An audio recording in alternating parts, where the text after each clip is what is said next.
आज का हमारा टॉपिक है प्रमुख मानव रोग, लक्षण एवं इनके उपचार। अब अगर कोई भी हमें रोग हो रहा है, कोई भी बीमारी हो रही है, तो उसका कुछ ना कुछ कारण ज़रूर होता है।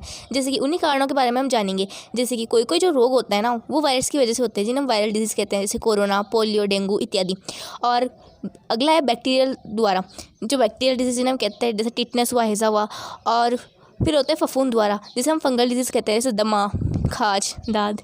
फिर आते हैं प्रोटोजोआ द्वारा, जैसे कि मलेरिया, पायरिया। फिर अगला है हेलमिनथस, जैसे कि अतिसार, फाइलेरिया आदि।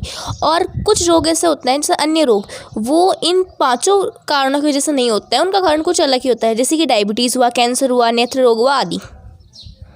दोस्तों, जैसे कि हमने इन मुख्य कारणों के बारे में पढ़ा, पर कुछ कुछ स्टूडेंट्स होते हैं जिनको आसानी से याद नहीं रह पाता है। इसलिए ये कैसे याद रखें, इसके लिए हमारे पास एक आसान सा ट्रिक है। जैसे कि हे प्रभु, फफूंद, बैक्टीरिया, वायरस को ख़त्म कर दो। जैसे कि दोस्तों, ऐसे हो गया हेलमिनथस।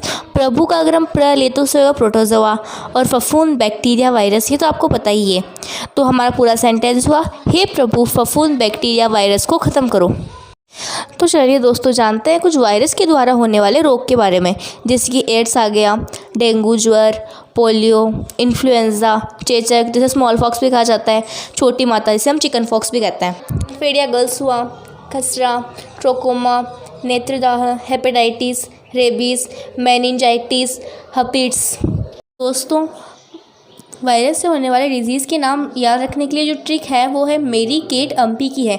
जैसे कि एम से हो गया मम्स, जिसे हम गर्ल्स हुआ कहते हैं। ई से हो गया इंसेफ्लिट्स, जिसे हम मस्तिष्क शोथ कहते हैं। फिर हो गया रेबीज़, आई से इन्फ्लुएंजा, सी से चिकन पॉक्स, ए से एड्स, से हो गया ट्रेकोमा, एम से मिसल्स, पी से पोलियो, एस से हर्पीस, और इनके अलावा है छोटी माता और डेंगू। तो दोस्तों, हमारी आज की क्लास यहीं पे समाप्त होती है, और आपको स्क्रीन पे जो है ट्रिक दिखाए जा रहे हैं, आप चाहे तो इसका स्क्रीनशॉट ले सकते हैं। और जैसा कि हमने कहा था कि आपसे कुछ प्रश्न पूछे जाएंगे, तो प्रश्न ये है। प्रश्न नंबर 1, लाल रक्त कणिकाओं की औसत आयु कितनी होती है? दूसरा प्रश्न, रक्त का सामान्य pH कितना होता है? तीसरा और आखिरी प्रश्न, किस रक्त अवयव को थ्रोम्बोसाइट भी कहा जाता है? तो दोस्तों, इन प्रश्नों के उत्तर आपको देने हैं कमेंट बॉक्स में, और साथ ही ये बताना है कि आज की क्लास आपको कैसी लगी। ये तो बस डेमो था, और बाकी का इसी विषय पे हम पढ़ेंगे कल। Thank you.